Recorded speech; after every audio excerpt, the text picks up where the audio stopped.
I've never been so alone before now.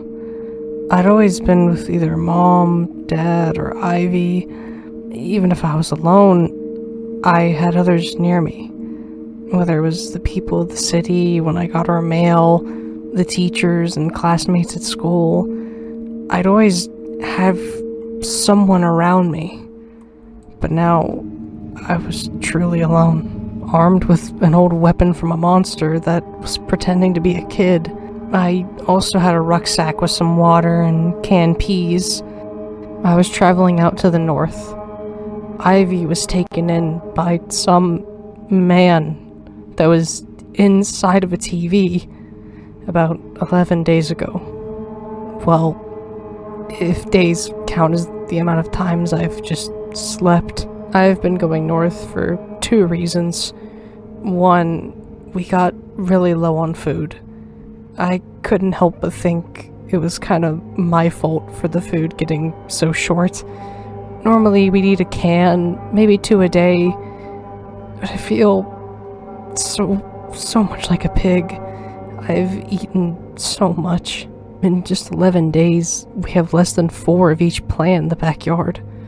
I was taught by Mom how to plant seeds. I could do that no problem, but we didn't have any. If I just didn't eat so much, if I just waited on Ivy a bit more, maybe everything would be okay. Maybe the kids at school were right. Maybe I am just kind of a pig. Before I even set out, I searched the house that we were hiding in. I was able to find a compass, and although its glass was cracked, it always pointed to where the north was. And I decided that that's where I'll go, to try to find Ivy, and if I'm lucky, maybe even the Scarecrow.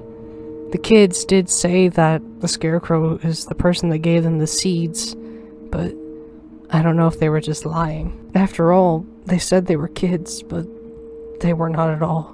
Just so I wouldn't get lost, I decided to go ahead and follow this road that was nearby. Well, I'd still get lost, but at least it wouldn't be as bad as if I just ran into the woods. Well, if I even reached the woods, this part of the countryside was just flat. It was nothing but grass and a stray tree here and there. It was like a desert of grass and dead wooden cactuses laid across it. I got worried over time that something might run across the fields to grab me, or that those laughing people would appear. Maybe some other creature with a face and horrid ideas. My eyes kept gluing themselves to the dumbest things. A swaying branch, a fly near me, a bird off in the sky. The slightest noise and sight made me shake and want to scream out of fear, but I kept my tongue bit and trudged onward. I have been so worried for Ivy. I miss her holding me, hugging me, keeping me close. Sure, we had our moments and arguments, but she was there for me. I just want to hold her the next time I cry. But sadly, all I can do is cry into my hands or Mr. Teddy. At least he was there for me. But all he could really do was just let me soak his fur with my tears. And even though I love him, Ivy's hug was much warmer, softer, more gentle. I miss being with a person. But I hope that maybe, just maybe, she's out there. At least, I hope. Hope was the key word. The thought of just being alone had been creeping its way into my mind.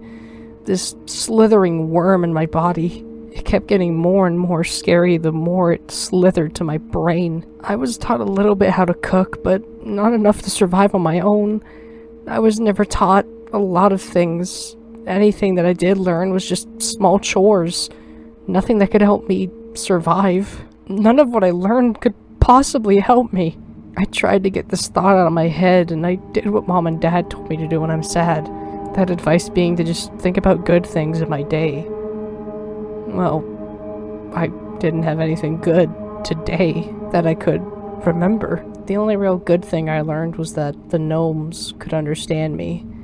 Makes sense, they seemingly were kids, at least they used to be. I made a letter for Ivy for if she comes back. I told them to give it to her if I'm gone and she comes back. I tried to think of more good things, but that was it. There was nothing happy about this cursed place. Its creatures full of hate, a sky that never changes, no normal people, nothing happy here. I started to ponder something about the ferryman that I had never thought about before. Something that made my brain spiral as my feet moved across the cracked road. Was he in charge of this place? I mean, after all, he's the one who took us here. So, he'd be the one in charge, right? Is this his own world? His prison for kids?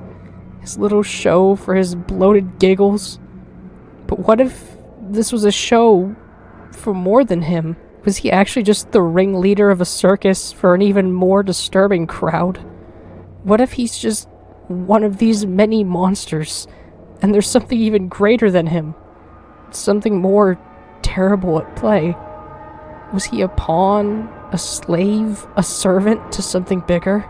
Was he simply just, well, the ferryman, and the real terror being what lied in the lake? I tried to think what would be greater at play. A god? Our family was never religious. If there was a god, this is a sick and twisted world he's made. Did the devil do this? Is this hell? Or is it something else? Something different? But a smell made me snap out of it. As I walked, I saw this disgusting sight. Off to the side of the road was a dead crow, seemingly nailed onto a cross. The crow's feathers gently blew in the breeze as its mouth lied open. On the cross was some chicken scratch I could barely make out. The north wind blows here.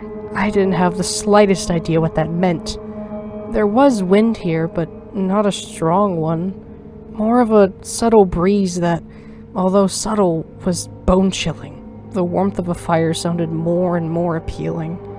I looked for any sticks and twigs around the road, and sadly there was none for a long distance in these empty fields. And I figured that time spent trying to grab sticks would be better spent just walking. I kept going up the cracked road, the occasional chill going up my spine. Sometimes on the road there were cars, but often the roads were just empty. The cars themselves were clearly rotted and old, grass and vines covering them like the earth itself was trying to reclaim them. I started to wonder if everything here just walked. I loved walking, but this much, and at half my height, it was awful. It takes us so long to get anywhere.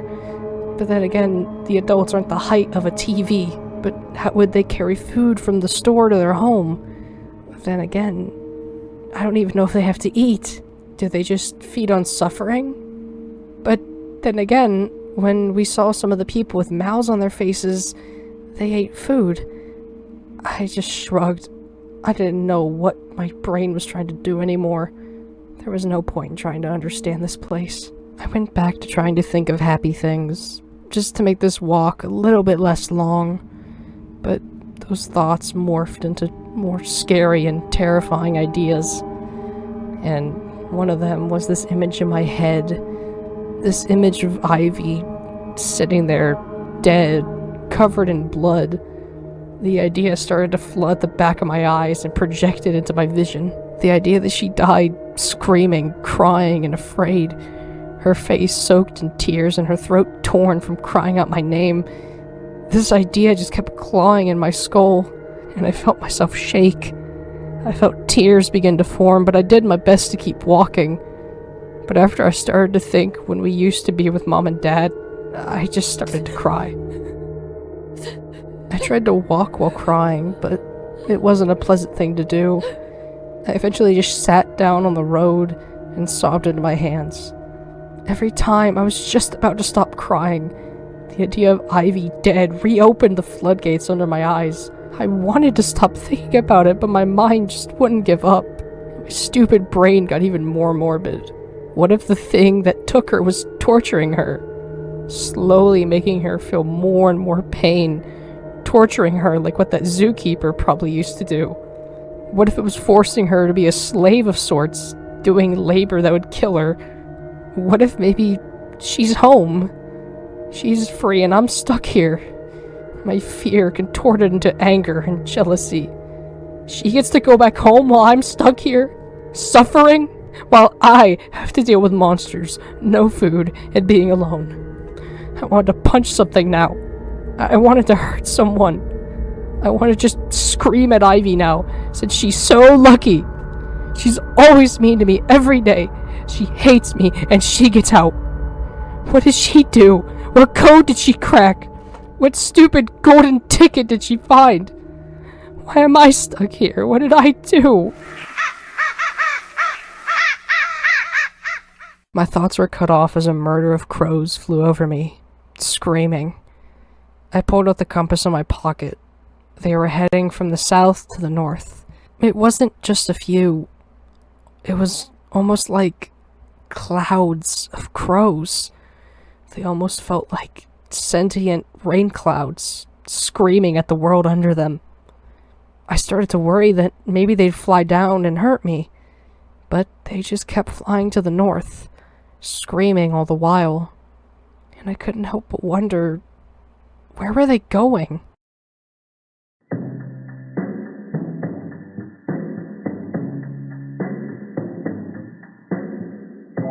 Along the road was houses. I had only seen a few here and there, but eventually I walked into what seemed to be a small town. Well, town's an overstatement.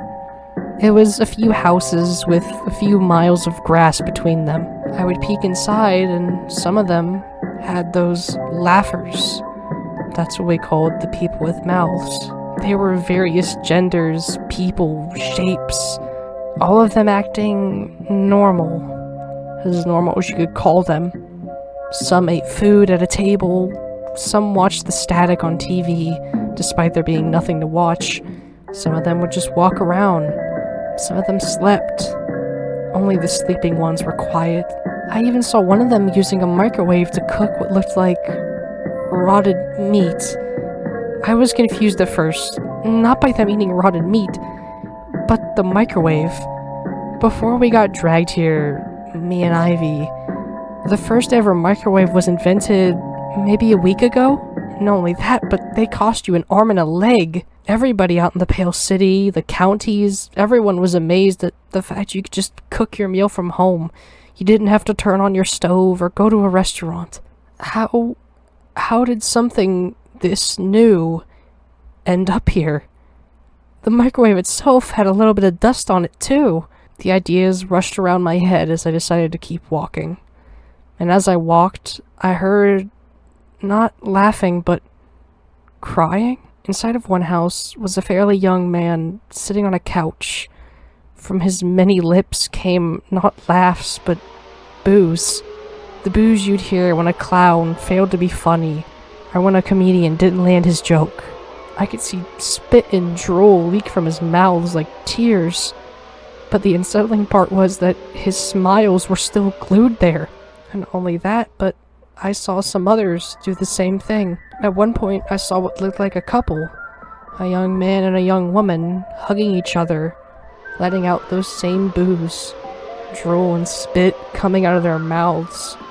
I started to think that their drool and spit was their equivalent to tears, but a majority of them were just making those laugh noises. And just like the first couple we saw, the laughing couple, the houses were mostly clean, outside and inside, at least compared to the TV zombies with no face. None of the houses seemed like they'd be worth sneaking into, though.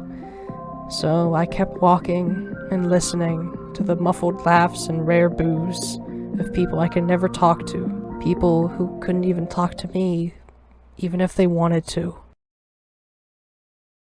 I kept going along the road, with a soup of bad thoughts and memories in my skull. I managed to reach an incline, and any incline to my small height was a hike and a half. My rucksack didn't make this any easier. As I walked up the incline, I could see the fields become a wall of trees now. But ahead of me was a line of cut and dead grass. It was a little path, handmade, and the path led to what looked like a small village with a giant wooden windmill. At its edges were fences made of what looked like metal. I could see, even from here, little spots of rust. The concrete road itself I had been following just turned right, further into the countryside. And ahead of me was this path to the village. With ached feet, I tried to reach the village. I didn't realize just how far it was until I got into the dirt path, but in the distance from the village came out sounds of people. I attempted to speed up my walk, but my feet finally couldn't take it. I plopped onto the dirt and just sat for a second, using my rucksack as a pillow of sorts. While I rested, I tried to make out the noises. It sounded like a worried crowd, but sometimes a cheer or laugh stabbed out like a knife. I couldn't really figure out what was wrong with the people there from their distant yelling alone. From what seemingly was the entrance, a man started to walk on the dirt path. I didn't know if he saw me, and if he did, if they were kind or mean. Most people here, well, they want to kill me, so my brain assumed the worst. I stumbled back up and started to run back to the road. I turned around and saw the man was at a full sprint now, waving his hands, shouting something I couldn't quite make out. Out of fear, I turned back again and tried to sprint. My rucksack weighed me down as I could hear the man get closer. I knew I should have just stayed on the road. Fear dripped through my brain as I tried to run away. I turned around and could see he was getting closer and closer to me. His footsteps became audible and his voice was clear now. Stop! Wait! Don't run! Because I was looking back, I didn't notice a large rock in front of me, and I fell over. I started to just thrash my body around and sob like I was trying to scare away a bird. I could feel tears leak out of my eyes. I felt hopeless and afraid. All of the moments with Ivy flashed in my eyes as the man got closer. I cried out, praying a nearby normal person or kid could hear me. No, don't kill me. I'll leave, I promise. Don't kill me. I looked up with tear-filled eyes and saw the man was just standing over me. The man wasn't normal, but compared to the other people here, he was the most normal looking. His face had large eyes and a wide mouth. His teeth seemed so long, like chalk sticks. Wrinkles lined his face like his skull was too big for his own skin. Under his eyes were dark eye bags. He was slender in appearance. On him was this cross necklace and a dusty old-timey hat. His shirt was a buttoned-up brown long sleeve with stains here and there. His pants were held together with stitches. He didn't seem to want to hurt me. His posture was that of fear, like he was scared of me. His eyes met mine, and with a grin, he spoke to me. "Don't be afraid, little one. I'm not here to hurt you." I let out a sniffle as he offered his hand, and he yanked me up. Then he tapped on my rucksack. "Let me carry that for you. I'll take you in." With one hand, he carried my rucksack like it weighed nothing. My back felt like a boulder had been lifted off of it. I let out a sigh of relief, but still had sniffles. "Follow me. I'll take you to our village. It's a swell place. You'll love it." Seeing as he didn't hurt me, I walked with him down the dirt road. He turned as we got closer to the entrance, having a worried look on his face. I could feel his large eyes meet me, even without seeing them. "Look, I didn't mean to scare you. Just, we need more people and... I'm sorry, youngin'. I'm assuming you have not had a good time here, have you? Most kids ain't. A lot of the kids here don't feel like they belong."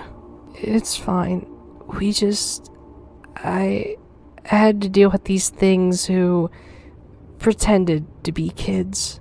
"Oh, the crooks." "Crooks? Crooks?" I stared at the dirt, wondering why he was calling them crooks. I mean, they did steal people. "What do you mean?" "That's what we call those critters.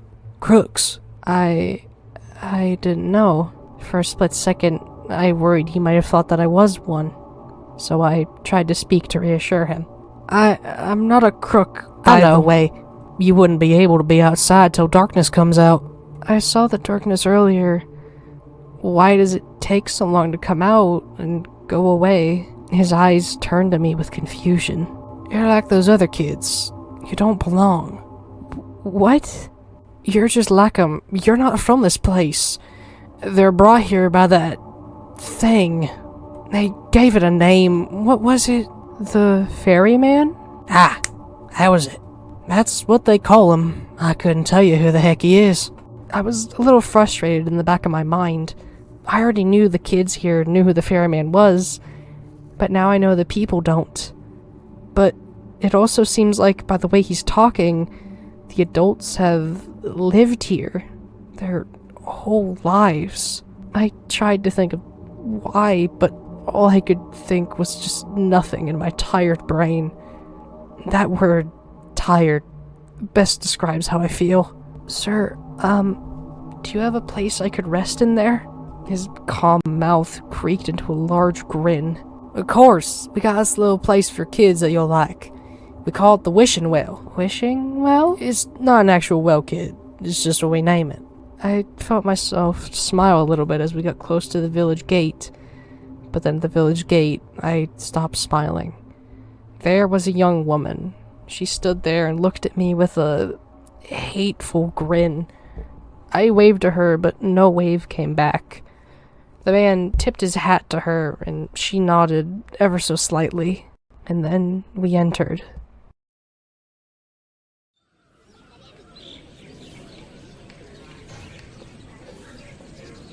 The smell of wood jumped into my nose as I walked into the village.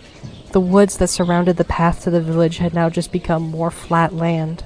Houses built of wood dotted the land while lamps glowed like stars in the dark blue countryside. Small signs, some big, were on buildings. One read medical, another read books. It felt like a functioning town at a quick glance. At the edges were fences that were tall enough to meet an adult's chest. The people around me seemed to talk and whisper about some wind. North wind's gonna blow today. Weather vane says it'll happen. Get the Did you kids see ready. him? The crows flying to the north? The mention of crows caught my ears. Did the crows have something to do with them? I had no idea what they could worry about. Was there a storm that would blow soon? Out near a larger house was some farm animals. I couldn't get a good look, but the cows looked oddly skinny. Far beyond the fences of the edges was a crop field. My mouth watered a little at the sight. In the middle of the village was a large platform. It had a small staircase leading to it, and there was what looked like a small hook that had a lock on it in its middle. Other than the hook, there was nothing on the platform. I had no idea what it was for. I finally spoke up after a moment of being silent. Have you seen a young girl with long hair, freckles, and some stitches on her hoodie?" Yeah, for a good bit now, I think. I paused and jumped. "Really?" I could see some people's eyes meet mine, and I felt my face go blood red as they did. The man bent down and gave me a grin and a pat. I felt like I was back in school for a moment. Everyone was always staring at me since I always had trouble keeping my voice down. I was just never good at whispering. That a sister of yours? Yeah. He said nothing as we kept going. The people's eyes tore off me and re-glued themselves back to the north, staring with a worry that I couldn't help but notice. The man kept dragging me along to the wishing well. Above it was a large wooden sign, and painted onto the planks was the name, Wishing Well. Near the entrance of the wishing well was a woman. She stood right by the door, smoking a cigar. She had eye bags that even the blind could see. She was shaking and glared at me with a sad expression. "Hey." I tried to say hi, but she just looked away. We entered the small corridor that led off into the left, and from there was where all the other kids were. But before I could even really get what was going on, the man pulled me back to the side again. "Hey, don't worry about that lady. Try not to talk to her. She just lost her son, so she's a little bitter." "Oh my. Tell her I'm sorry for her loss." Will do. The man dropped my rucksack near me and walked out of the building. I kept an ear out, and I didn't even hear him share my sorry.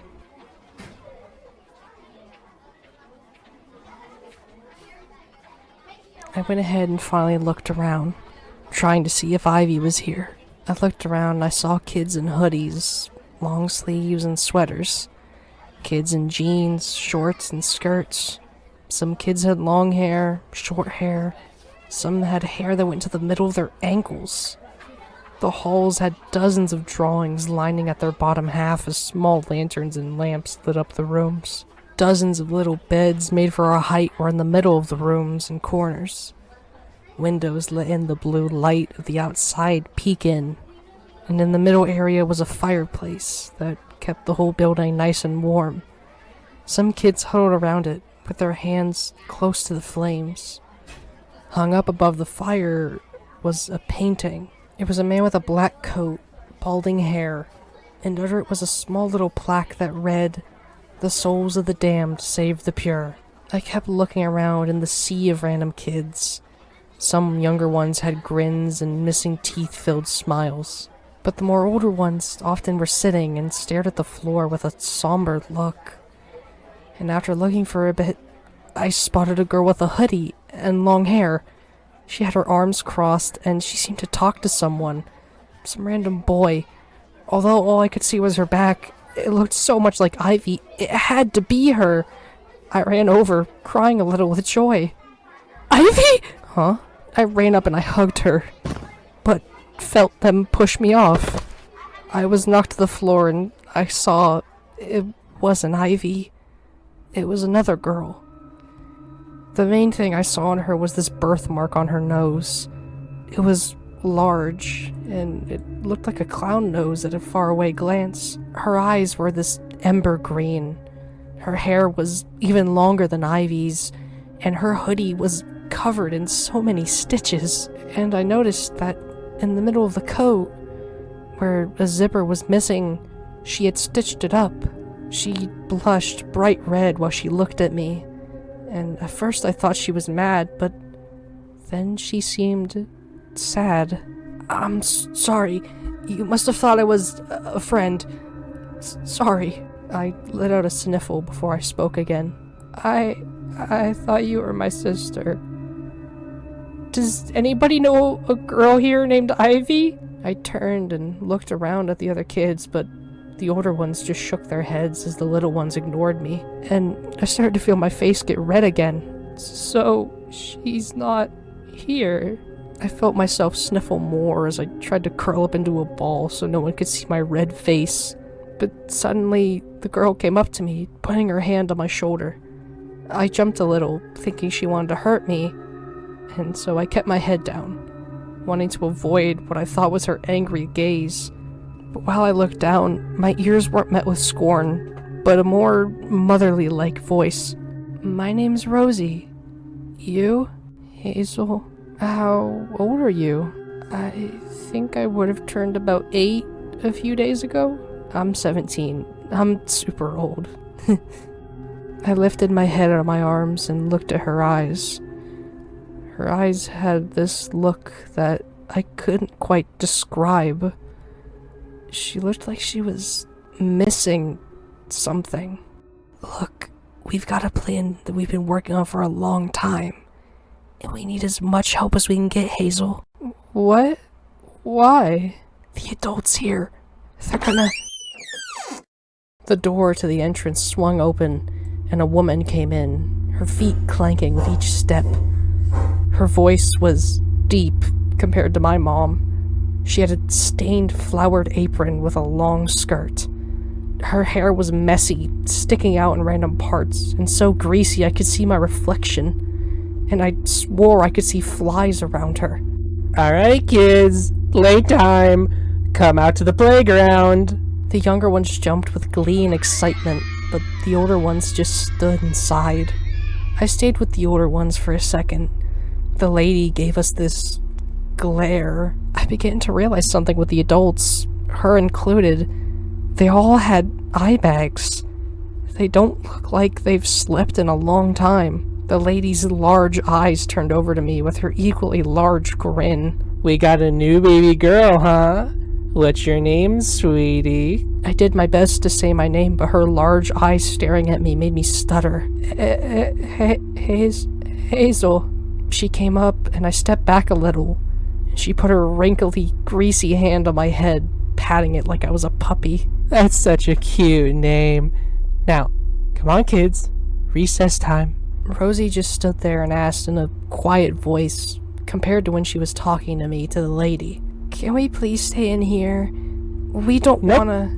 Time to go outside. The lady's eye twitched, but her grin stood still. The boy that was near Rosie with the long-sleeved sweater and messy hair began to speak.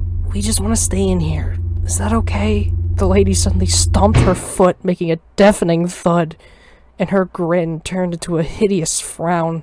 Outside! Rosie let out a shiver as we all went outside to the playground.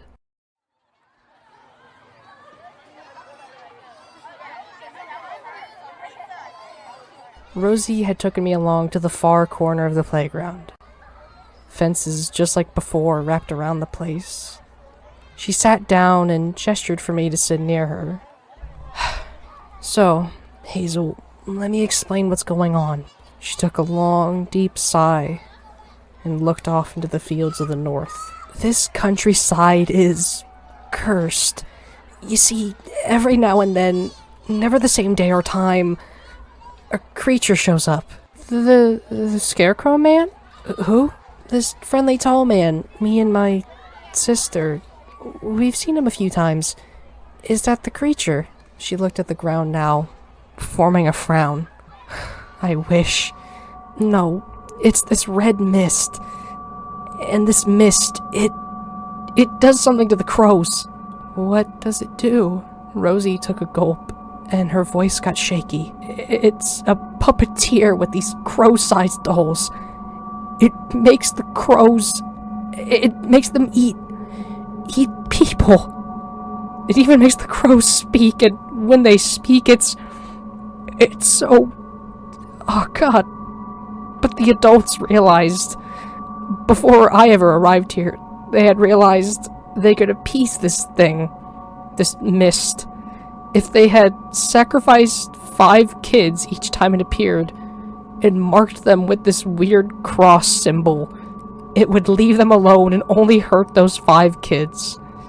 So, the people here, what they do with those kids in the wishing well, they force us to learn how to be wives and husbands. And when we turn 18, us girls are forced to marry a boy, and boys are forced to marry a girl. We don't even choose who, just we're given a random person. And then they have a place in the medical building where they force you and the boy that you got picked to marry to have a kid. So when the wind's here, they can sacrifice the kid. I don't wanna... Next thing I know, she started to shake. I put my hand on her shoulder to try to comfort her, and then she looked at me with tear-filled eyes as tears were now streaming off her cheeks. "They forced my brother to be eaten by those crows. I lost my brother. The crows flew down and got his body there. It was just bones. That was all that was left." Some of the kids out in the distance could hear her crying and stared at her for just a few seconds. I watched them eat him, piece by piece, until... And his damn screams. I can't unhear them. That older boy who was talking to her earlier with the sweater showed up and sat right next to her, really close to her. "Everything okay, Rose?" Rosie just kept sobbing the same words into her hands over and over. "His screams.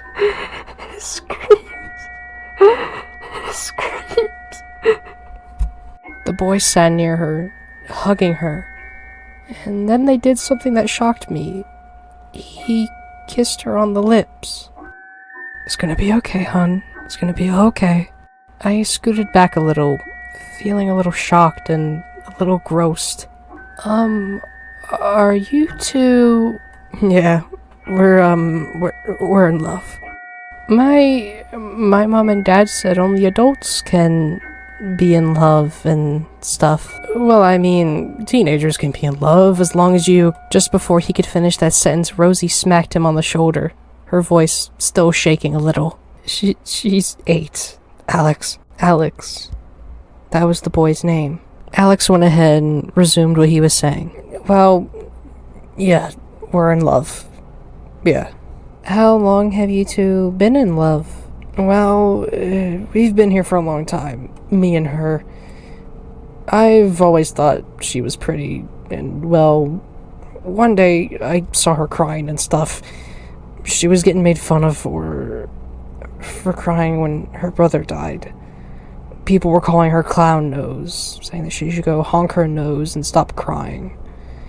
And she said that she thought about trying to die so she could be with him, and she was calling herself all these bad things, ugly and stupid, and out of nowhere I just said, "Oh, I think you're pretty." And well, she said she thought I was cute, and we kissed, and well, me and her have been by each other's side ever since.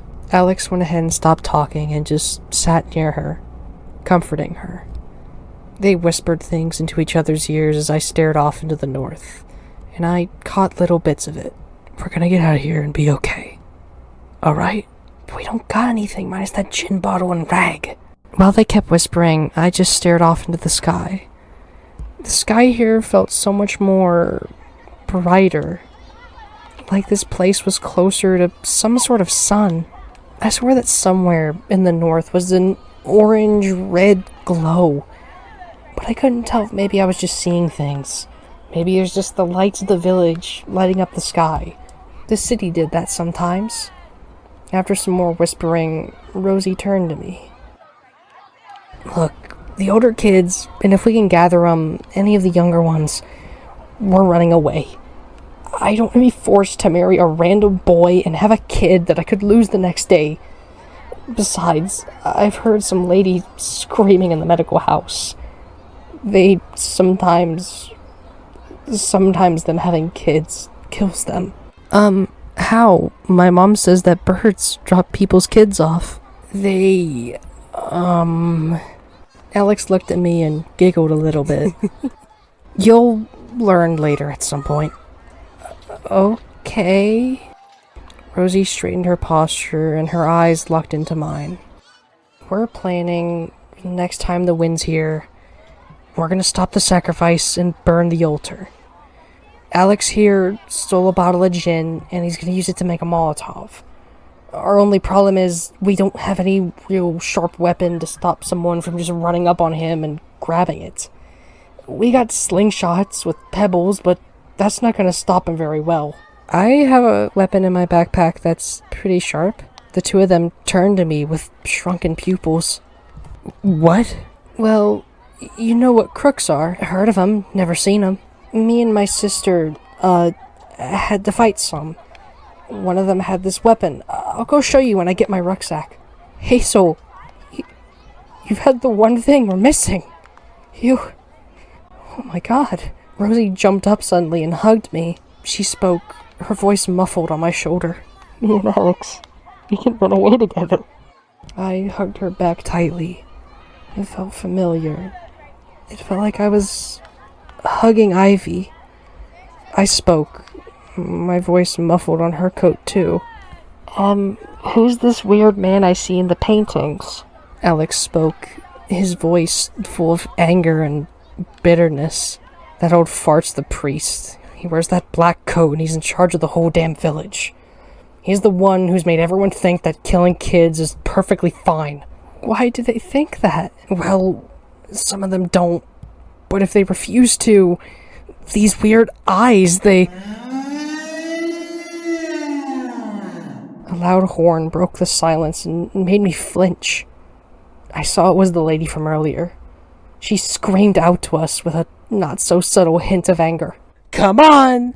Back inside, kids! We all lined up so she could do a head count. And as she was counting, she stopped. Wait. We're missing one. We're missing Linda! A girl a little farther out in the playground finally ran up and got in line. She had this shirt with this ugly dot pattern. I couldn't tell if she was wearing a long sleeve or a short sleeve because the sleeves themselves were torn apart near the elbows.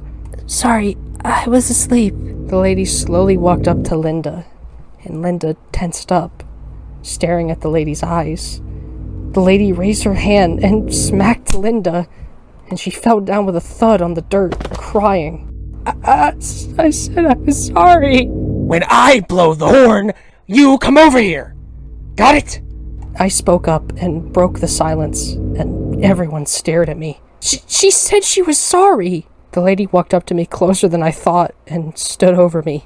Shut up or I'll hit you next time. I got scared and stared at the dirt, and then suddenly she yelled again, putting her hands on my chin. Look at me! I looked up, about ready to scream, and I swore I could see red in her eyes. You won't speak when I'm speaking. Got it? I nodded, but that wasn't enough for her, and she stomped her foot on the dirt and raised her hand, ready to hit me. I said, got it? Yes, I do. She lowered her hand as I stood there shaking. Her tone, like a light switch, flipped back, and she went back to talking all happy and cheery with a grin on her face. Back inside, everyone. The little one scurried up ahead, as the older ones slowly stayed back and followed. Some of the older ones walking with Linda. When we got inside, the older ones comforted Linda. Linda was shaking as snot started to drip out of her nose, and Alex tried to talk to her in a soft voice. Shh, you didn't do anything wrong, okay? Are they sacrificing me? The older ones all shared glances. No. You'll be safe. I stood nearby, sniffing a little too, and Rosie came up to me. Hey, sorry to interrupt, but can I see that weapon you mentioned? Oh, yeah. I got my rucksack over and showed her the wooden plank with a nail in it. I don't really know how it's gonna help. It will. Trust me. We need a weapon in case they get too close to us while we're trying to run away. My goal is if they get too close, I'll swing it at their legs. Alright, I hope that works out. The sounds of kids playing slowly filled my ears. I thought back to me and Ivy playing when we were younger. Playing in our front yard, playing tag, playing pretend.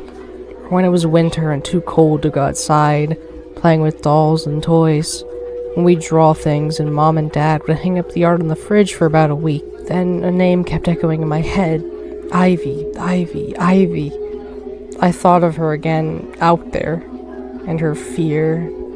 What if maybe she was further north? And what if Rosie and Alex were gonna head north?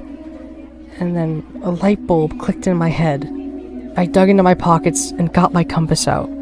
Rosie and some of the older kids had a confused look on their face. What's that? A compass. When you escape, and if you head north, I ask you to do something for me. What is it? If you see a girl with freckles, long hair, and a hoodie that has stitched on arms, if she's Ivy, if that's her name, tell her to follow this compass to the south. That's where her sister is, back at home. Rosie and Alex nodded, looking at each other. Then Alex looked back at me with a grin on his face. Will do. It's only fair if you let us have your weapon that we do something in return. They went ahead and kept the compass, and I stared at the wooden floor, covered in little bits and ends of crayons, thinking about what to do now, and I decided maybe to go ahead and start conversation. When do you two plan on running away? Here later tonight, while everyone's asleep. I have a bit of a question. You said the wishing well forces you guys to have kids, and then they get sacrificed. But what if they don't? Like I told you outside, it's never the same time or day. It can be months before it comes back, sometimes a year. And in between that span of time, a lot of us are forced to have kids. and the ones that don't get sacrificed grow up. That's why a lot of their younger ones are here. It's not like you or me where we found our way here, but they were born here. Why can't the adults have kids? Mom and Dad said adults have kids all the time. That's the weird thing. They just can't. Well, why not? The women, they just can't have kids. I've heard they've tried, but nothing ever happens. The priest says that the wind is giving them a curse that makes women unable to have kids. For a split second in the back of my head, I thought, why did the birds just not give them kids? Then I realized we're not in the real world. The birds probably can't reach here, can they? I tried to think of a different topic to change the subject. So, how did you guys get dragged here? They both tilted their heads, and Rosie spoke. The village? I just kept walking till I found it. No, this world. How did you get here? Oh, I remember now. Rosie stared at the wooden floor, creaking from the younger one's jumping. You know Lagoon Harbor, the place between the counties and the Byrne boroughs? Me and my brother were, we grew up there, and we were treated badly. Our parents hurt us and screamed at us a lot. Sometimes they'd even lock us in a closet for a long time, and then we'd scream, and they'd mock us and scream too. They were horrible people. The worst part was I was basically stuck in my home all the time, every day. You didn't even go to school? I've been homeschooled ever since I could speak my first words. But one day, this man, a man with a weird, long face showed up. He said he'd let me and my brother escape if we joined him. After living the life I'd lived, how could I say no? Me and him agreed to it, and he took me and my brother onto his ferry, and we drifted off into the sea. And as we drifted, he asked if we wanted to hear a lullaby. My brother was tired, and I was too, so we said sure. And he sung something, and I don't know what. What did he sing? I don't remember. It sounded ancient.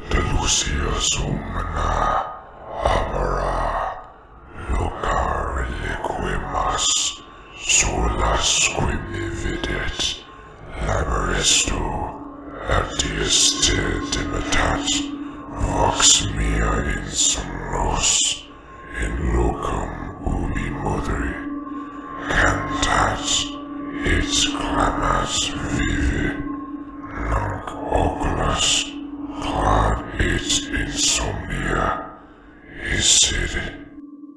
But anyway, next thing I knew, I felt sleepy. I think he casted some kind of spell on me and my brother. I fell asleep, and when we woke up, we were out in this countryside, and slowly we found our way here. What about Alex? Did he get here the same way? Alex perked his head up like he was falling asleep. Pretty much. My mom and dad they hit me a lot, too. I was lucky enough to go to school, but when I wasn't, I was getting hit with any object in the house. I was hit by 2x4s, spoons, wet towels, and more. I've been burnt by cigs and kicked in the gut. I've even had bottles and shoes thrown at me. So when that weird multi-face dude offered to let me escape my family, Alex began to sniffle. Way more than Rosie ever did telling her story. How could I say no? I hated my family, always have. Now me and her, we're back to square one. We're gonna turn 18 soon, and I'm forced to marry some random girl I've known for a week. Meanwhile, I'm in love with Rosie, and I just Alex finally cried, and Rosie scooted over and hugged him. It's okay. It's alright. I just want to love you, Rosie, and only you. You're the only girl that was ever really nice to me in my life.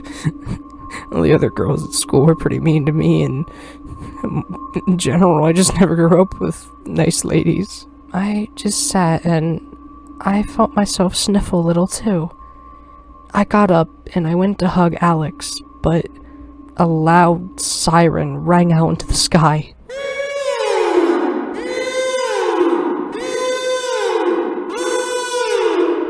The kids all around us stood still. Rosie's and Alex's face went from sadness to fear. The little one stopped jumping and screaming and looked out to the window. And the dark blue sky that was always there out here was shifting into a bright red, like blood in a glass of water, morphing and changing. The blue swirled itself into circles until there was nothing but red. The light shined down into the building as the kids started to whisper. It's here. What is the north wind? The old lady from earlier came in, kicking open the door and screaming at us. The wind hungers for you. Her face was a mix of dread but glee. It was hard to describe, but before I could really get a good look, she started to grab random kids. They were screaming in fear as she put these cuffs on them. The cuffs were tied to chains around their hands, and the chains themselves were all connected to this middle point. This middle point looked like an old wheel. The loud screams of children filled my ears, and I crouched down, covering my ears. I shook with fear, but still being able to hear them just as clear as I could normally. And the next thing I knew, I felt the old lady grab my hand. Stop! Rosie and Alex screamed at her. Stop! Let Hazel go! The old lady kicked Alex onto the ground and smacked Rosie. I got 2 more spots here. 1 in? No. Cram it. They both stared at me as they backed off and ran further off into the building, and I screamed out to them, Hey! Don't leave me! Did they just abandon me? Before I could even think more about it, the old lady had already gotten 2 more kids in chains, one being Linda from earlier. All of our chains were connected to a small wheel. It was obvious this little contraption was handmade by junk. The lady dragged us along like we weighed nothing. Me and the 4 other kids screamed out, begging for any amount of help, but our screams were falling on deaf ears, and no one stood up to the lady. Outside, the adults gathered around, and on a majority of their faces were grins. Grins of joy. They all stared at us, some even laughing.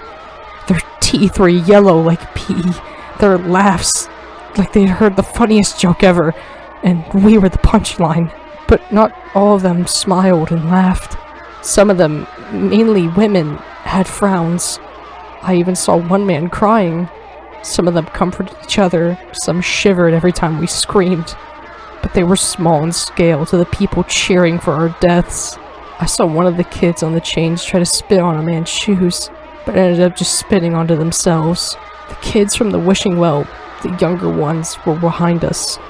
The younger ones laughing and giggling at us. I was about ready to scream at the younger ones, but then I remember what Alex had told me and some of the lessons teachers had taught us back at school.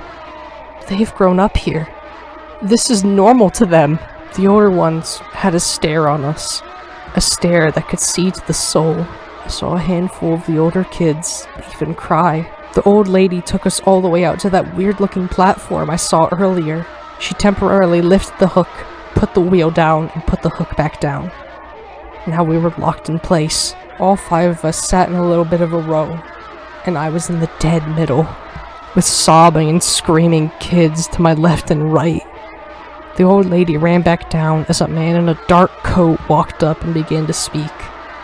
It was the priest that Rosie and Alex mentioned earlier.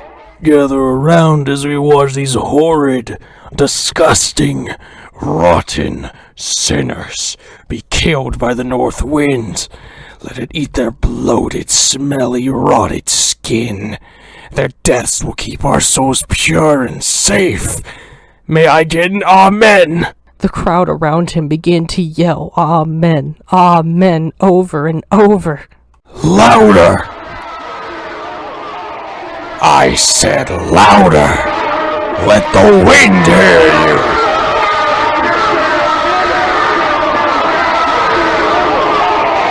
The once chanting of Amen became nothing but a mixed, loud, white noise blaring into my ears. The priest's giggle was loud enough for me to hear it. It was like a little girl giggling at a joke. I looked down and I just began to sob. This was how I died. Here, eaten by crows. Without Ivy to comfort me or save me. When I had nearly died long few times ago, to the zookeeper, to the crooks, even those laughing people, I felt afraid, but never this afraid. I always had Ivy to help me, to maybe even save me. I had either someone to rescue me or to die with me. If I did die, at least I'd die with her. But if she's still out there, then she'll never find me. She'll be alone, scared, and sad at the fact I'm gone forever. Snot began to roll off my face, but I couldn't wipe it. I looked up and saw the entire sky was red. The once deep dark blue was all gone. I felt like I was in hell. The priest turned to some man who looked like a farmer. The farmer gave this priest some type of rod. Its tip was bright orange, smoke coming from it, and I shuddered when I realized what it was. It was those rods the people in the countryside would use to mark their cows. And indeed, on it was a cross. A weird, strange cross with bends and twists, but a cross nonetheless. It wasn't even a cross. It looked more like the outline of a stick figure man. A mark to make you known from the good people. He went right and started with the first kid there. Another woman lifted the child's hair out of their face. Please, I won't. Before the kid could finish their sentence, the priest pressed the tip of the rod against their forehead. They screamed in agony, and I swear I could hear their skin burn.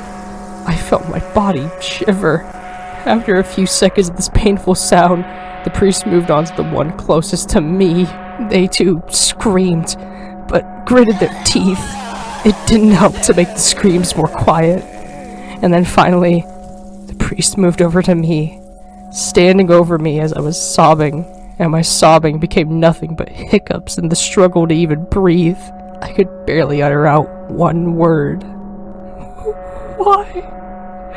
Why? He came up to me, ignoring my question. He lifted my chin, and my eyes met his, and I could see the lack of empathy in his pupils alone, or, well, his one working eye. I had only now noticed something I didn't see before. He had a lazy left eye. It locked off to the side as the right stared coldly into me. The crows will cherish that soft and delicate skin of yours. Out of anger, I bit his finger. His hand slapped my face and knocked me to the side a little bit. The pain of that slap felt like a million little needles were on my cheek. He got back up, and I could tell he was ready to press it into my forehead. I started to hyperventilate, breathing like I used to when I got shots in the doctor's office. Right as he was about to press my head against it, a sound broke the amens.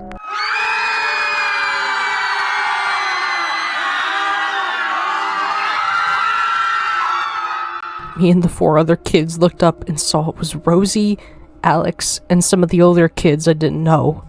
They were charging at the priest. The other adults all just stood in shock, none of them budging even a little, or trying to stop them. Rosie carried my weapon I had brought with me and slammed it into the priest's foot. He let out a scream of agony as he collapsed and fell down the small steps on the platform. He hit his head against the dirt, and the amens had now completely turned into panic screaming and cries.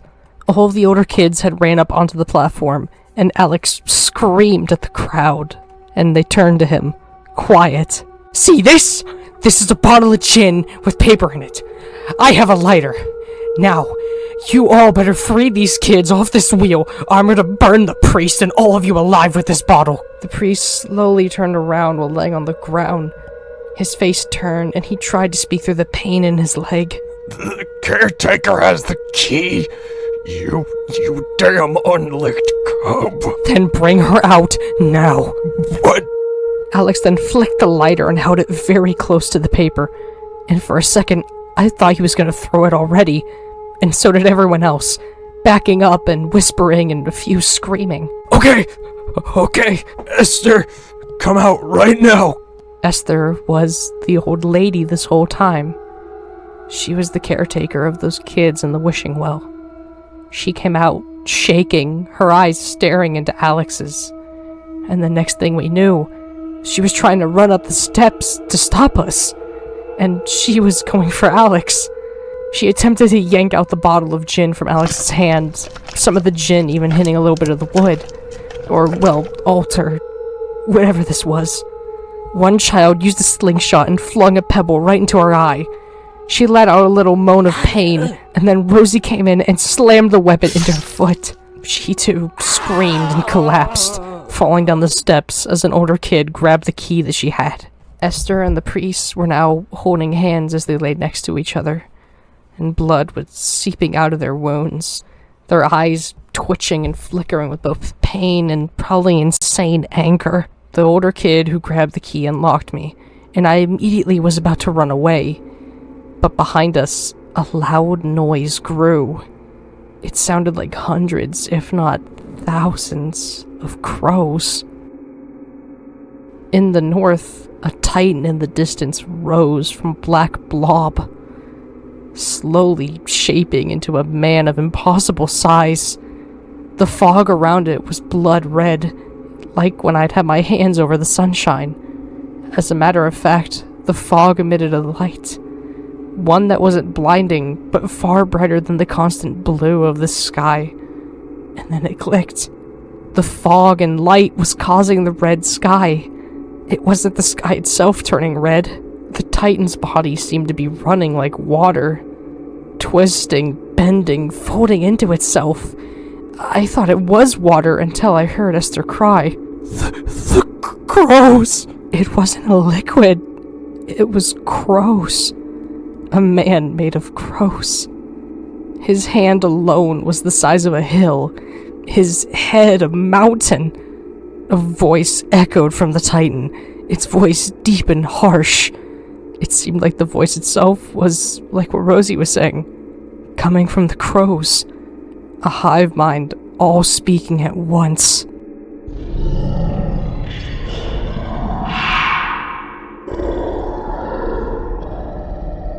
The priest weakly got up and tried to run to us, but Alex, with the click of his lighter, threw his firebomb at the bottom of the stairs. The priest bolted back, but it caught some of his coat on fire. He screamed in a panic before he threw his coat off, but before he even threw off his coat, he started screaming at the Titan. I wondered how I could even hear him from this far away and far down. They're right here! Just eat them! Eat them, you stupid freak! The wind let out a sound I couldn't quite tell what it was. A laugh, a sigh, a cry, but then it spoke again.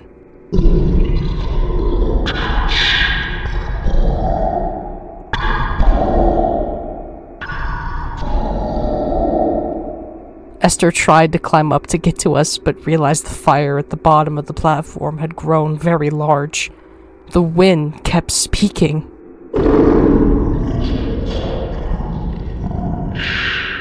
The wind let out a deafening scream. I had to cover my ears as it did it. When it was done, I looked up and saw its body was melting. No, not melting. Not at all. The crows that had once formed his body were now diving at us. From the crows, the voice kept ringing out through their beaks. The crows began to dive at us now. I was mesmerized by the sight at first. It was like a ballet of birds, all of them swimming in sync. their wings all flapping at the same time, their caws all at once.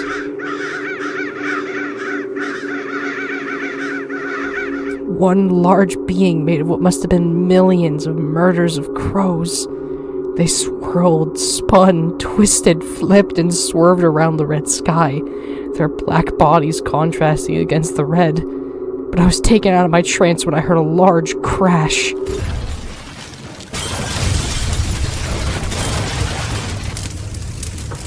The once small fire at the bottom had now spread from the priest's coat in the grass to a nearby barn. Then the fire from the barn spread to another house, and then another, and within a minute or two, the village was on fire. The priest screamed his lungs out at us. You've damned us! Alex spat in his direction as the only response, but now the crows were flying at us. I tried to duck down, but it was no use. A crow flew down and bit my left arm. It felt like a million little needles trying to dig into my coat. And as it flew off, another one flew down and bit my right hand. This time, actually hitting flesh. I could tell the bird didn't just bite and go. It dug its teeth into me as it flew. Rosie screamed above all the noise. "We need to run! Go to the library!" Me and a group of a few dozen kids ran into the library. The sound of crows burned into my eardrums. The crows felt like less separate birds, but the many teeth of this giant mist.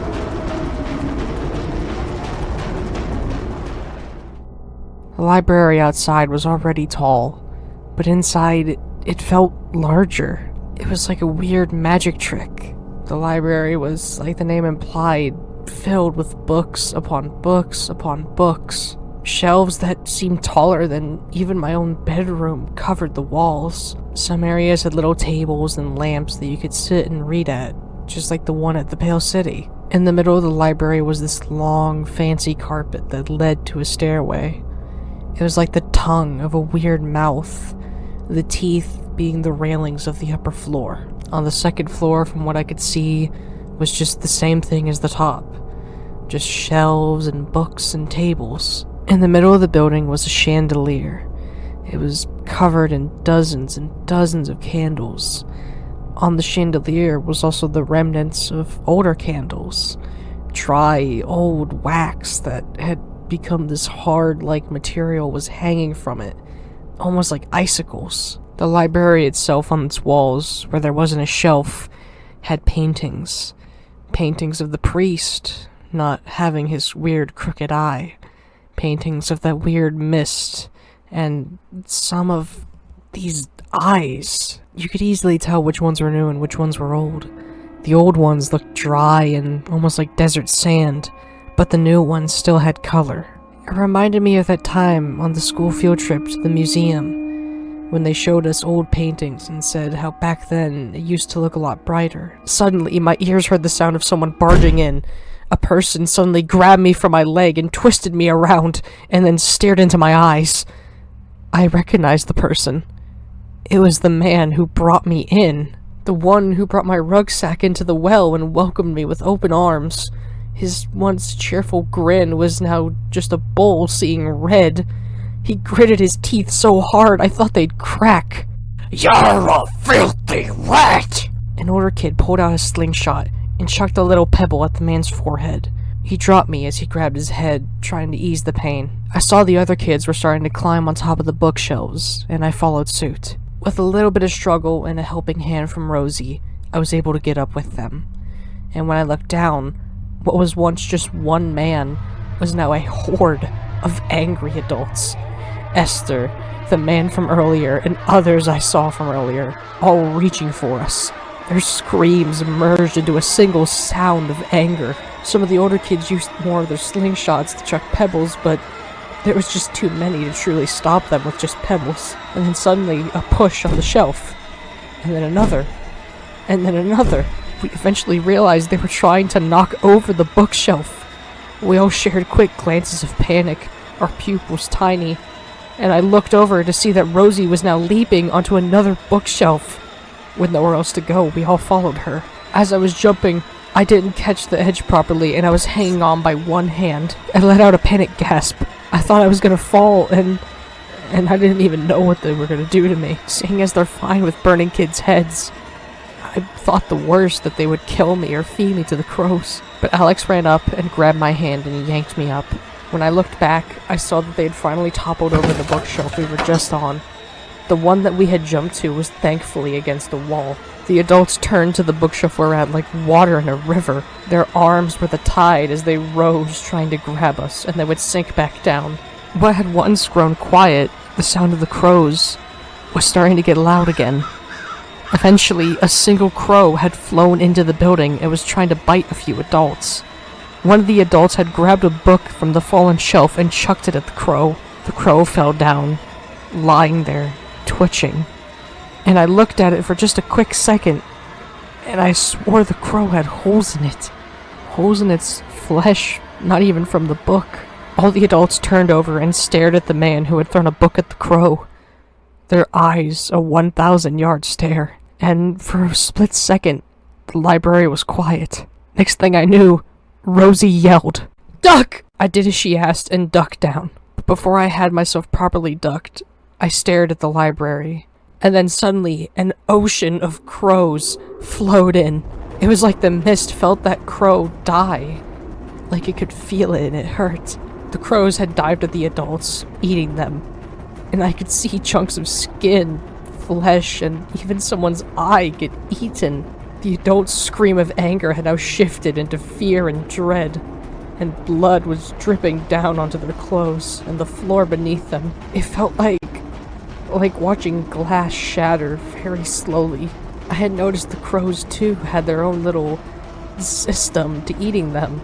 They would aim for the skin, the hands, the neck, the face, then tear at the clothes when there wasn't much left to bite, and then finally the skin under their clothes. And once there was no more skin, flesh. I sat back in horror as I watched this all unfold. My eyes were glued to this scene. "Hazel! This way!" Rosie and the other kids were now climbing down the bookshelves as the crows were distracted. I went ahead and climbed down with them. My eyes were still glued to the scene, and I only snapped out of it when Alex tugged at my hood, and I finally followed them outside. The village was in a state I didn't think could happen just 10 minutes ago. Fires were eating the buildings with its scorching jaws. It felt like it was raining black. The crows and ash and embers, all dark in color, coming down and up in the sky. The red mist from that titan was getting hard to see over all the smoke and crows, and at a quick glance, the crows and smoke clouds were the same. The crows felt like black paint on a finished painting, covering it and hiding everything. The people in the village were running around in fear and panic. Some of them were even on fire, screaming in the dirt, trying to put themselves out. Others were fleeing from the crows or locking doors. A few of them laid on the ground, being eaten or burning. Suddenly, the wind spoke again.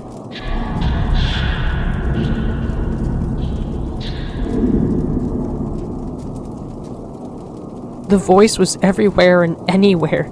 The crows all around made it sound like it was almost like in my own head. Like my brain was talking to me with this horrid demonic voice, even though I knew everyone could hear it. But it felt like it was talking to me individually. Rosie screamed out over the people's screams and crows. "Everyone, go to the wishing well! It's the furthest building from the fires!" She felt like a leader, like a guidance in this nightmare. But then again, she was planning this escape for a while, I believe. So it made sense she knew what to do. But I knew that she very well didn't expect the north wind or the fire in her plan. We did as she said with no one else to guide us, and ran back to what once felt like prison. The whole time I had my hands over my head, fearing I'd get bit one more time. I felt some of them bite into my clothes and hood, and a few times teeth did poke my skin, but it never dug and dragged like before. The wishing well looked almost like what it was earlier, but there was a single adult. They sat in the corner and cried in their hands. It was a woman. She wore a long black skirt and had a white long-sleeve shirt. Her hair was messy and greasy. She looked up and saw us. She started to back against the wall more and cried out to us. I never meant this. I didn't mean what I did before to lead me here. I didn't think what I did would bring me here. I never wanted to be here. I never wanted to be in this damn world. I just wanted to have a normal life, and what I did to my kid, I didn't think it would. Oh God, I didn't ever want to hurt people. I was so sorry for what I did to him, and now I have to hurt people all the time. I hate it. I didn't want to hurt anyone. I'm sorry. Leave me alone. Everybody just stared at her as she covered her face again. And then suddenly, a young boy in the back began to cry. Alex went ahead and walked up to them. Are you hurt? Did a crow bite you at all? No, it's just... She her voice, and she sounds like... Before he could finish his sentence, the crows got louder. Go into the bedroom. We gotta barricade the door and wait this out. They're gonna eventually run out of food. We all ran to the bedroom and pushed drawers and bed frames and chairs against the door. And the once deafening sound of crows was now muffled. I looked at my hand that had been bitten, and suddenly the pain from earlier was unbearable. I'd been able to ignore it this whole time, maybe because of panic and adrenaline, but now that I was calming down, the pain was just unimaginably horrible. It was bleeding like a chipped cup of tea. Blood poured out, soaking my sleeve, and what was once pain I was able to ignore was now too terrible to bear. The crow left what I can only describe as a long line of torn skin and flesh on my hand. I started to cry a little, and Rosie came up to me. Her voice was loud but quiet, and stabbed through the sounds of murmurs and worried whispers. Hey, it's okay. You're gonna be alright. Do you have medicine? No, but I got some stuff I can wrap it up in, okay? From her pocket, she pulled out some cut and torn rag.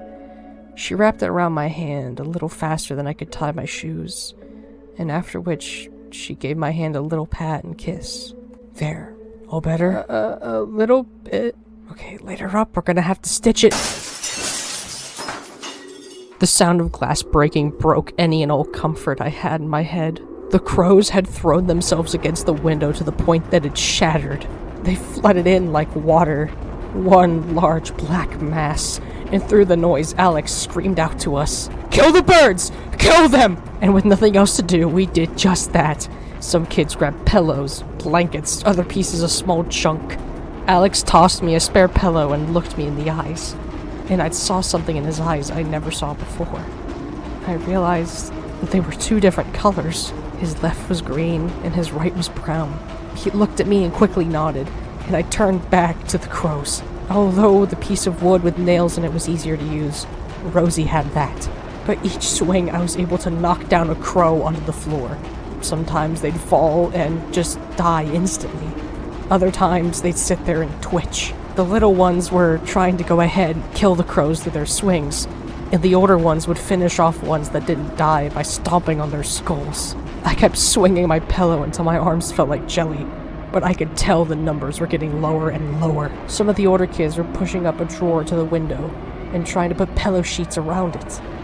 As the waves were dying out and the numbers were getting lower, they had enough of a break to go ahead and tie the corners of the pillow sheet to some nails around the window frame. And there, they had a little barrier. The crows' beaks would poke through the fabric and were leaking through it, and at times a bird or two would slip through. One of them did sneak through and dived right for me.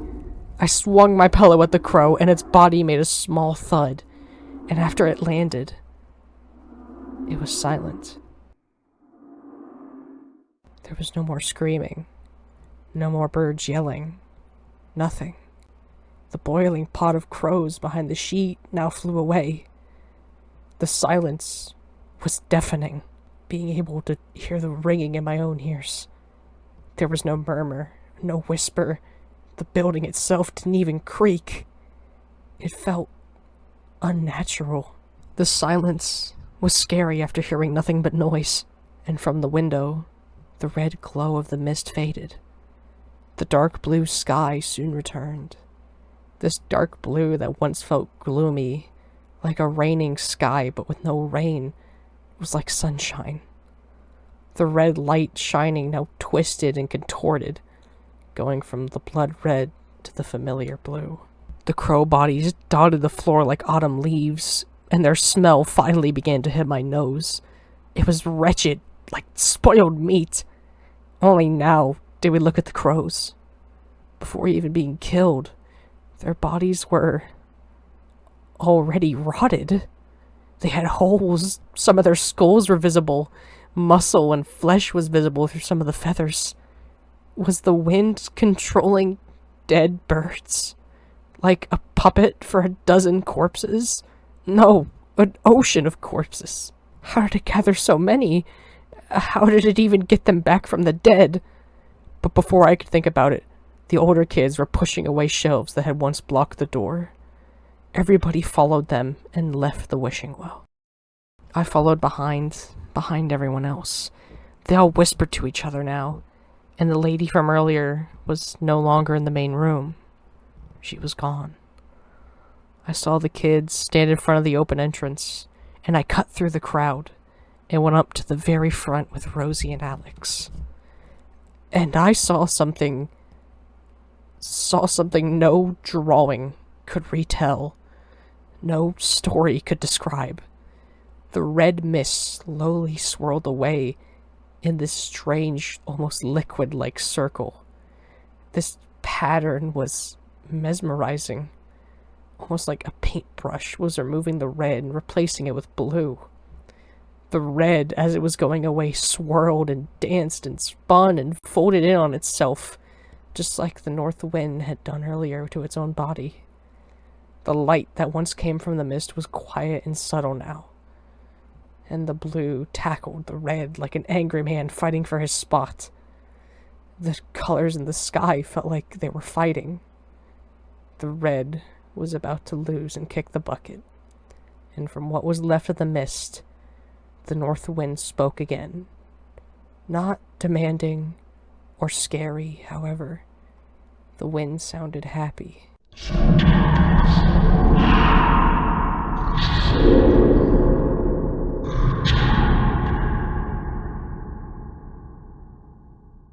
And just as the blue sky finally returned, it said 2 more words.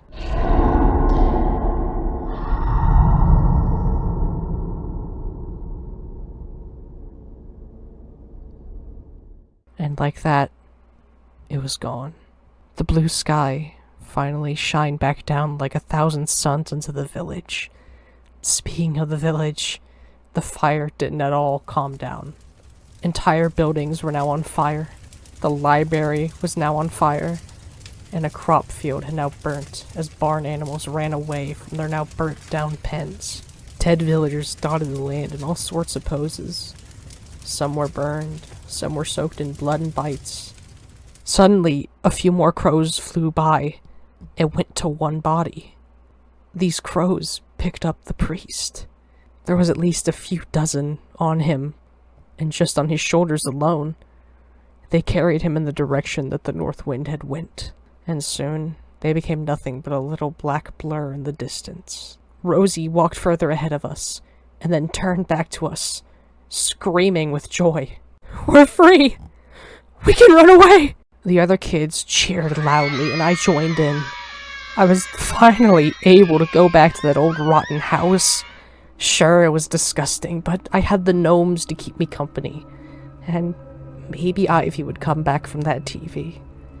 I kept cheering till my throat was torn. I realized I needed a drink, and remembered I had a few water bottles in my rucksack.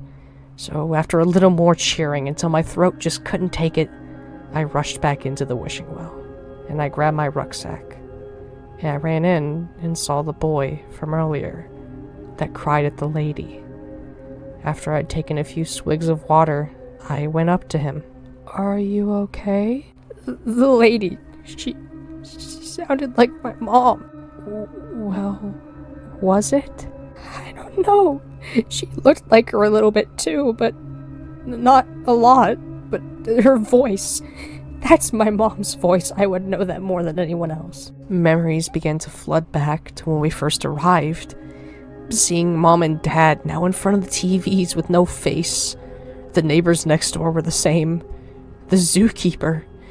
I started to realize something. I had nothing to back it up, but is this place copying our world?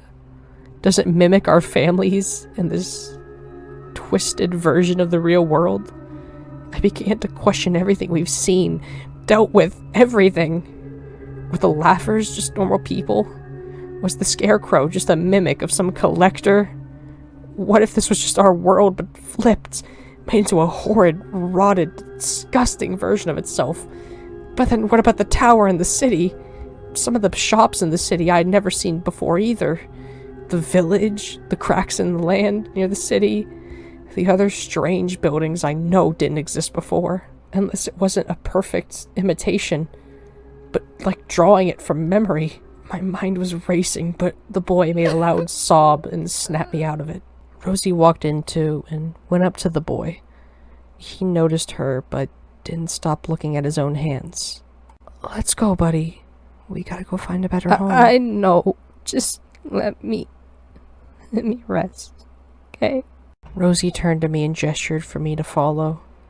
And as we walked, I gave the boy one last look. A part of me felt like I could understand his sadness. Rosie took me to the side of the well. Alex was there too. They both had their rucksacks and spoke to me in an oddly shy tone. We're gonna run away ourselves. Thank you for the compass, by the way. Are you sure you don't need it? I'll be fine. I can just follow the road I took here to get here. I had a shelter back there. Remember, if you see a girl with stitched-on hoodie arms and freckles, tell her to go south and give her the compass. Please? Alex then spoke. Of course. Thank you, Hazel. We really couldn't do this without you. I didn't do much, though. You gave us a weapon. That was the one thing we needed, and look how handy it came in. I felt myself sniffle suddenly, and I looked at the dirt. This is where we part ways, I guess. Yep. I wish you luck, Hazel. Take care, sweetie. See you, Hazel. And some advice before you go? Alex bent down on one knee to get eye level with me. He got close to my face, and I could see a little bit of acne and some freckles near his forehead. Listen to me. Help people, even if you'll never see them again. Everyone needs help here, in this messed up world. So, be kind, Hazel. Be kind. Rosie went ahead and handed over my weapon I had earlier, and the two of them began to walk away, waving goodbye. I turned back waving too, and went to the dirt road that was once welcoming. I let out a little sniffle, knowing I'll never see them again.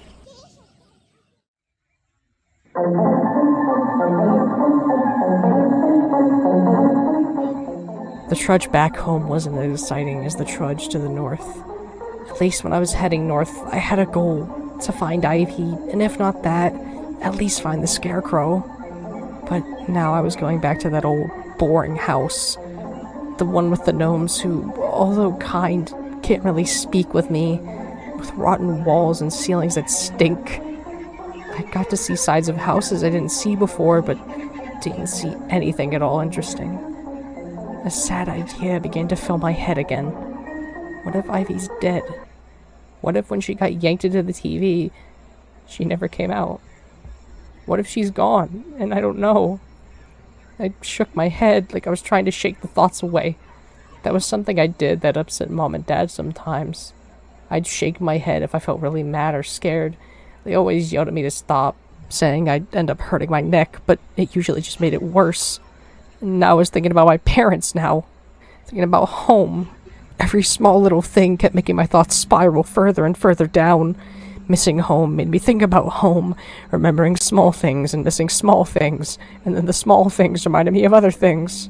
Things like the softness of my bed, the toys I'd had, the cartoons we'd watched, or taking baths, singing with Ivy outside, playing hide and seek. When we help the arbors with chores for nickels for the candy shop. When we go to school and chase bugs on the sidewalk on the way there. When we'd laugh and laugh at Mom's jokes. All of it seemed so distant and far away. And I felt myself starting to cry again. I sat down in the mud and covered road. I pulled out Mr. Teddy, hoping he'll make me feel better. I held him to my chest, and I tried to talk for him. You know, how I'd always done it, giving him a voice. But suddenly I felt mad. I didn't want to talk to him. This is just a stupid toy my mom bought from a store. I want my sister. I got mad now and threw him onto the pavement. I stomped on him, kicked him. This toy I once used to calm myself was worthless. I punched it, his soft wool just bouncing back up like it didn't do anything. I kept trying to beat him up, hoping maybe he'd finally break, a stitch would come loose. But I eventually realized it was pointless. He wasn't breaking or bruising like a person. And I just gave up and threw him into the mud. I stared into the sky and just covered my face. I didn't want this anymore. This stress, this fear, this constant fighting to live. The fact we have to scavenge our food from old houses and cars, have to hide at damp and rotten homes. The fact there's nearly no one around. It's just too much to handle. I never wanted to be here. I just wanted to be home. I felt an anger and a sadness I've never felt before, and I would never even wish on my worst enemy. I could just feel anguish run through my veins like water. It flowed through me and left through tears and snot out of my body. I didn't have thoughts anymore, just feelings. Feelings of madness and regret. I just laid there, screaming out of anger, crying out of confusion. I don't know how long I just laid like this. Minutes, an hour, maybe even a few. I've never felt this horrible. I never even wish what I'm feeling on the bullies at school. I got up, covering my eyes even though no one could see me, and grabbed Mr. Teddy. He was all muddy and wet, and I held him close to my chest again. I'm sorry. I'm so sorry. I shut my eyes, holding him as I stood there, missing Ivy, missing home, missing life. Ivy was mean to me, there was no doubt about that, but I always had a little care for her, and I wouldn't trade her for the world. She was there for me if Mom and Dad wasn't. Those rare moments of kindness always made up for her rude, mean moments. She even saved me from drowning one time in the bathtub when I was younger. Although I hated her sometimes, some days wishing I was an only child. But I didn't hate her all the time. I missed her so much. I just stood for a moment, wondering if maybe there was something to... No, I tried not to think of that. Ivy said she would never want me to do that, but the disgusting idea kept echoing in my mind like a loud, empty chamber. I thought maybe screaming would help, so I buried my face into Mr. Teddy and just screamed. I screamed till I thought my throat would tear itself apart, but still, nothing good came from it. I gave up on trying to feel better, and just took a long and heavy sigh. I put Mr. Teddy away, throwing my rucksack back on, and headed back to the house. The whole walk, I felt nothing but dread, fear, and anger. I was praying I'd either wake up, or never wake up again. But around halfway home, I heard a voice from behind me. I quickly turned and saw a man in a red suit. I looked up to see his face, and it was melting. His skin was like liquid, and he spoke to me, sounding like he struggled to even exist. We've no I've been looking for you.